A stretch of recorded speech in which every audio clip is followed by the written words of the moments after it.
Hi, and thank you for logging into my YouTube video. Today I'm going to be canning some beef stew. So just kind of bear with me. I've never done a YouTube video before. I can a lot. I've been canning for years. I'm not a prepper.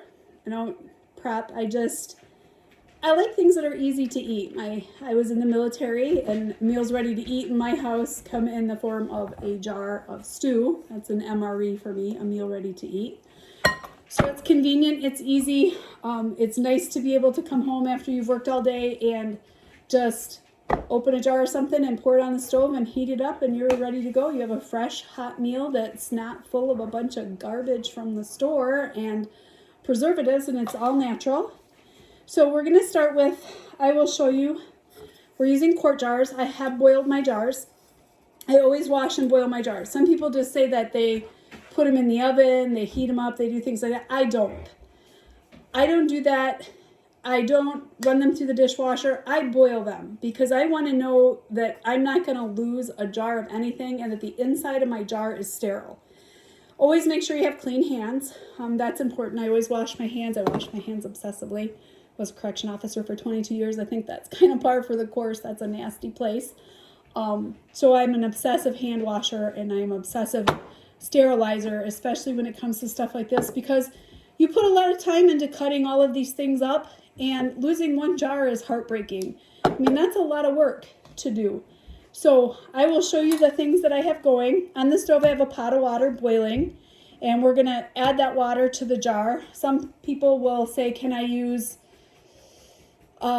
distilled water? No, boil the water that comes out of your tap, bring it to a boil, let it boil 5 minutes, whatever, and that's good enough. Your tap water is fine. Michigan has the freshest water source.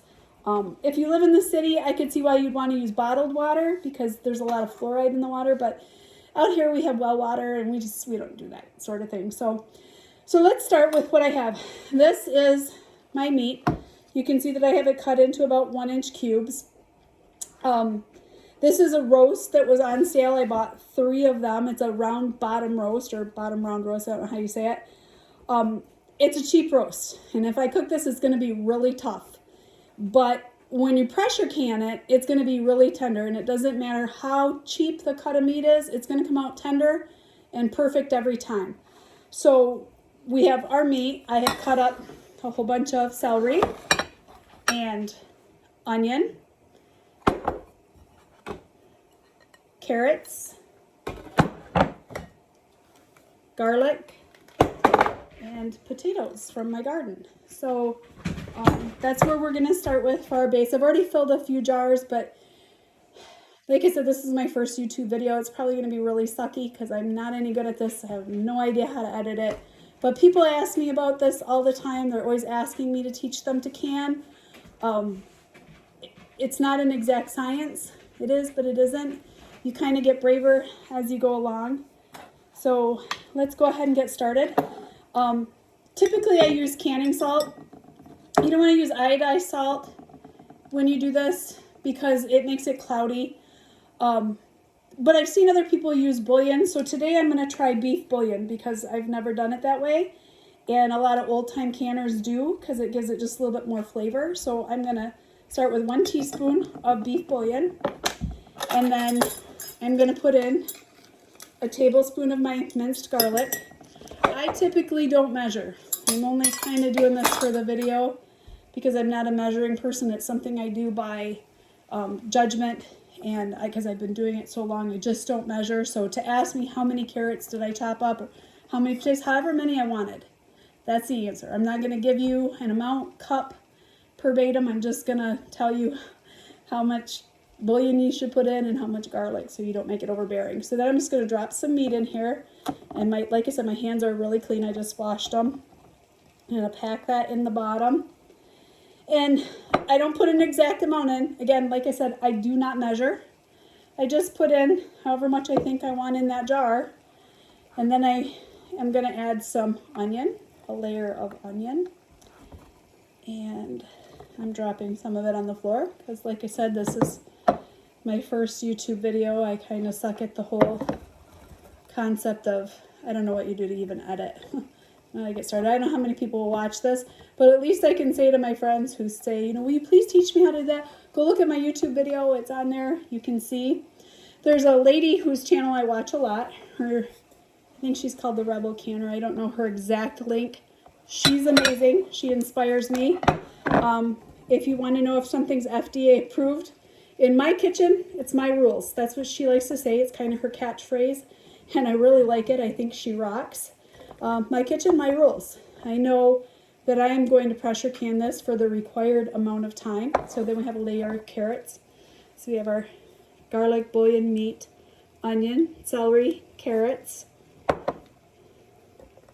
And now we're going to put in some potatoes. And you want to leave 1 inch headspace. 1 inch headspace. I usually like to go by this rim right here. That's about 1 inch exactly. So we want to fill to there because you don't want to overfill your jars because they will boil over and then they won't seal. And that really sucks when a jar doesn't seal. You just put it in the fridge and you use it the next day whether you want to eat it or not.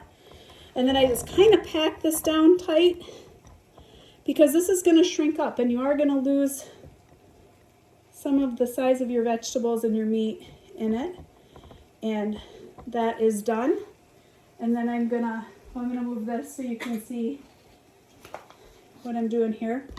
So I'm gonna put this in here. I'm not quite ready, but I'm gonna finish up this video with this and I'll show you a jar of one that I've already canned previously. So we're gonna come over here. This is my pan of boiling hot water. I don't know, I turn it a little bit so you can see that. And I have this in here ready to go.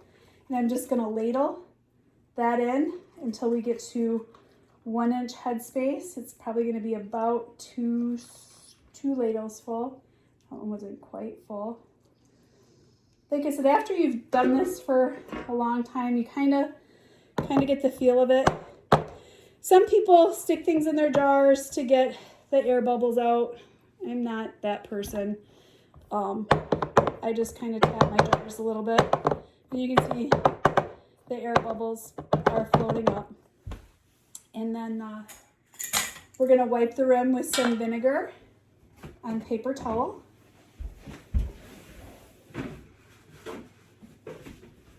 And when we're doing meat, we like to do the vinegar on the paper towel because if there's any oil residue from the meat, and because we're raw packing this, it really shouldn't be, but you don't want anything on this rim that's going to jeopardize your seal.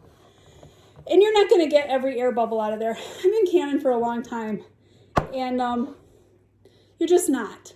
You're going to pressure can this. So if you can it at the right amount of pressure long enough, you're going to kill anything that's in this jar.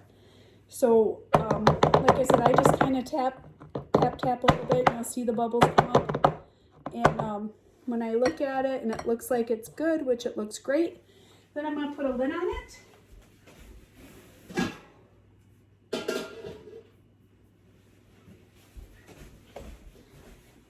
As soon as I find what I did with my lids. I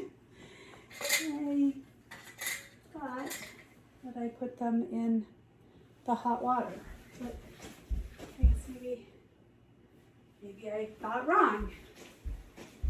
And let's see. I guess I didn't because they're right here. So you want these in hot water for a little bit. I have my water hot over there. So in the meantime, I will fill another jar and I'll let you see how I put that in there. And then we're leaving, like I said, 1 inch headspace because the meat is going to make some juice and the vegetables will somewhat too. So we'll fill another jar and get that ready to go. Not crazy about that ladle. Get this jar like that.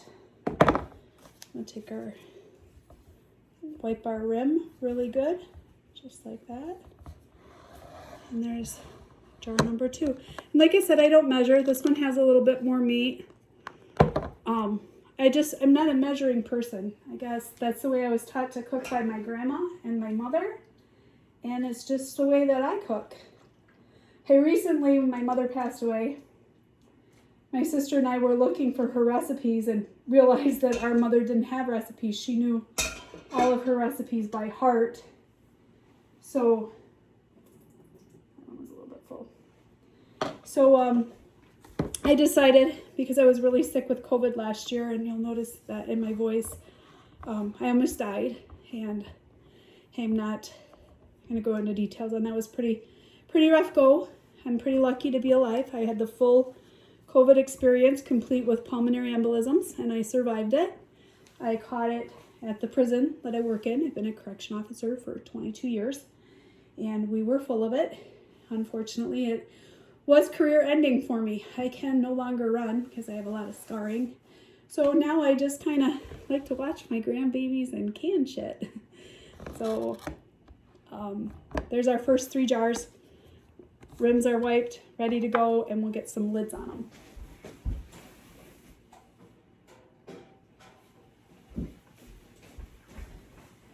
I don't touch this part. This is just keep it on the outside. I like to get them hot in boiling water, and I had my water boiling over there. Unfortunately, I didn't get to show you that part. Just because I think it helps seal a little bit if the rubber is just a little bit warm when you put it on. So we get these first 3.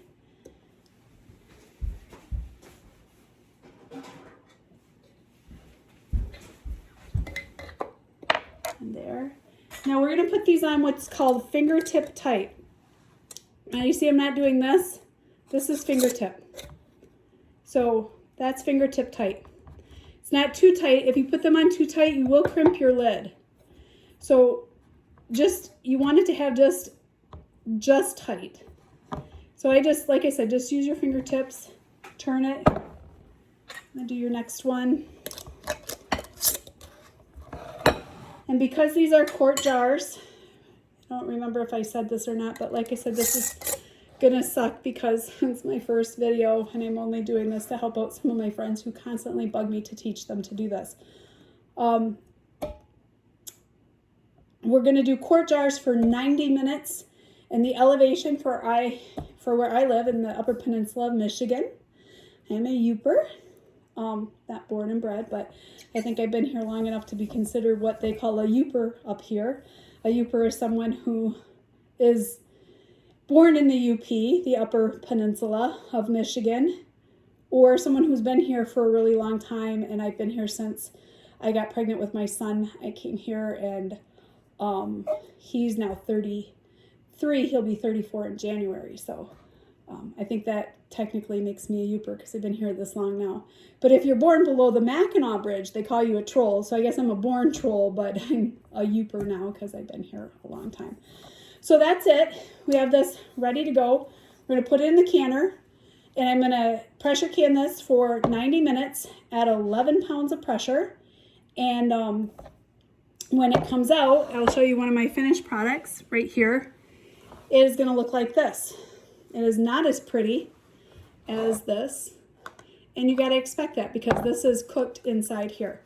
Once it's done and it's cooled for 24 hours, I remove the rings and I wipe down the outside of my jars really good before I store them on the shelf because they do have a little bit of overflow. They do vent a little bit of fluid out, and you want to make sure there isn't any mold going on that's going to force that lid off. And also, you want to make sure that it's got a good seal. I can pick this up by the seal, and it's tight on there. If this was bad, that would pop off on its own inside my pantry. That's why you should never double stack anything, especially low acid food. All low acid food should be pressure canned. People ask all the time, can I water bath that? Can I water bath that? If it's acidic, yes, you can, but this is not. It is low acid. You have to pressure can it. I see where people water bath stuff all the time on a canning site that I belong to, and a couple days later, they're in this big complaint posting pictures of how the lids popped off all of their stuff because you didn't kill the bacteria in there, and it didn't get vacuum sealed tight. That's why that happens. So pressure canning meat products, especially meat products or any low acid food, carrots are low acid, potatoes are low acid, you have to pressure can. I grow everything in my garden. Green beans, I pressure can them. Unless I'm going to pickle them, then there's going to be acid in them. If you pickle them, there's acid in them. Then you can water bath them. But no, meat you always pressure can. And this actually is wonderful once you dump it out into a pan. I like to take the juice that's in it. You just dump it all in. I add some little bit of flour and water. I mix that up really good in a dish. And then this comes to a boil. I stir it in and I do a little salt and pepper for flavor, and it thickens right up like a beautiful stew. And it's ready to go. You didn't have to wait on it all day. It's like a meal ready to eat, just like when I was in the military in MRE. But it comes in the form of a jar in this house. And like I said, we are not preppers. People ask us that all the time. What are you, some kind of prepper? Because you're always canning. No, I'm not a prepper. I can, and I eat what I can because it's easy. Yesterday I did ravioli, and all you got to do, dump it out into a pan, heat it up, and you have a meal ready to go. A good meal that isn't full of a bunch of preservatives from the grocery store and garbage like that. It is all 100% made by me. I know what's in this jar. I don't have to try to sound out or spell out or try to Google a word because I'm not sure what that preservative is. This one just has canning salt in it. I used beef bouillon today. Like I said, that's what I'm using today. But that's it. That is how you do beef stew, before and after products. I hope you enjoyed this video. If I get a lot of likes, I might do some other things. If you request a few things, I can do those. There is a lady, I think I might have mentioned her, I don't know, because I started this video over like 10 times because like I said, it's my first YouTube video and I really suck at it. She is called the Rebel Canner. She has a page. I love her. She's my hero. She has a saying, my kitchen, my rules, when it comes to FDA. I've never canned anything that anybody's ever gotten sick off from. I feel like my food is safer than what you buy in the store because I know where the meat come from, I know where the vegetables come from, and I know where it was processed and how my jars were sterilized and that the process was done correctly. So I also, in the stores, I notice a lot of the inside of canned goods that you buy have plastic in them, and I find that literally disgusting. That plastic has all kinds of man-made estrogen. I mean, what is that doing to our kids? Honestly, what is it doing? This is a glass jar. It is recyclable. I've probably canned 10 things in this jar already, and I use them over and over, and there's nothing harmful in this. So that's another reason why I like to do it, and that doesn't make me a prepper. It just makes me someone that likes my food well preserved and perfectly preserved without a bunch of garbage in it. So I hope you enjoyed my video. Let me know in the comments if you want me to can something that you want me to show you how to can. I'd be happy to do that. I do a lot of things. I've already put up quite a bit this year, so just send a comment. I've done apple pie filling, blueberry pie filling, mixed berry pie filling. I do a lot of pickling. I do can a lot of meats, venison. I would do the same thing if I was making venison stew, exactly like this, only I would replace this meat with venison instead, cut up in about the same size, same ingredients. We do a lot of venison stew, especially if you're a Yooper and you hunt, and I do hunt. We do like to kill animals up here, so that's about it. Enjoy and happy canning.